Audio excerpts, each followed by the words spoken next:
আল্লাহ রে, আমি কি করলাম? আপনার বাইকে আপনার সাথে ছিল? আমার ভাই আমার ব্যানে আসছিল নাকি ব্যানে?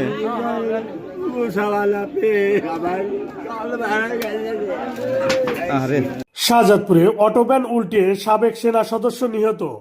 সিরাজগঞ্জের শাহজাদপুরে লোয়ার পাইপ বোঝাই একটি ইঞ্জিন চালিত করিমন গাড়িকে ওভারটেক করতে গিয়ে নিয়ন্ত্রণ হারিয়ে উল্টে যায় ব্যাটারি চালিত অটোব্যান। এ সময় অটোব্যানের ড্রাইভার ও যাত্রীরা রাস্তায় পড়ে গেলে ঘটনাস্থলেই চাঁদ মিয়া নামের সাবেক এক সেনা সদস্যের মৃত্যু হয়।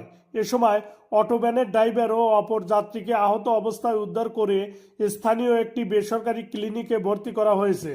বৃহস্পতিবার দুপুরে উপজেলার হাবিবুল্লাহ নগর ইউনিয়নের দরগাচর গ্রামের শাহজাদপুর থেকে এনায়েতপুরগামী সড়কে এ মর্মান্তিক দুর্ঘটনা ঘটে।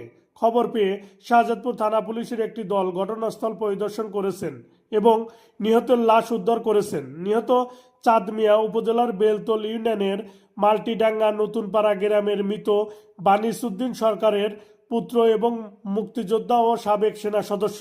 নিহতর খালাতো ভাই আহসান হাবিব ও প্রত্যক্ষদর্শীরা জানান, উপজেলার বেলতল ইউনিয়নের মাল্টিডাঙ্গা নতুনপাড়া গ্রাম থেকে চাচার সাথে সাক্ষাৎ করার উদ্দেশ্যে শাহজাদপুরের দিকে ব্যাটারি চালিত অটো ভ্যানে রওনা হন আহসান হাবিব ও সাবেক সেনা সদস্য মুক্তিযোদ্ধা চাঁদ মিয়া।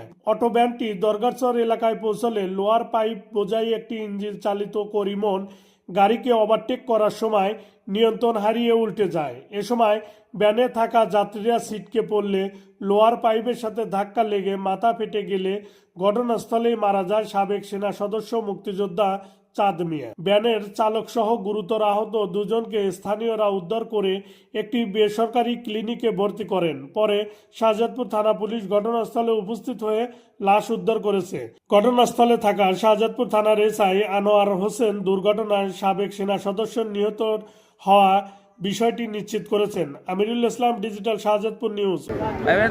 মনে করেন যে ওই এই রিক্সা উল্টে পড়ে গেছিল, ওই ব্যানালাই কি ওভারটেক করতে দিছিল নাকি? ব্যানালা ওই গাড়িকে ওভারটেক করেছে। উনি যখন পাইপ সামনে আসছিল, মনে করেন যে পাইপ মানে এত বড় পাইপ, মনে করেন তাহলে পাইপ এলা যদি বলতো যে পাইপ আছে পাইপ আছে পাইপ করে না, তাহলে দুজনে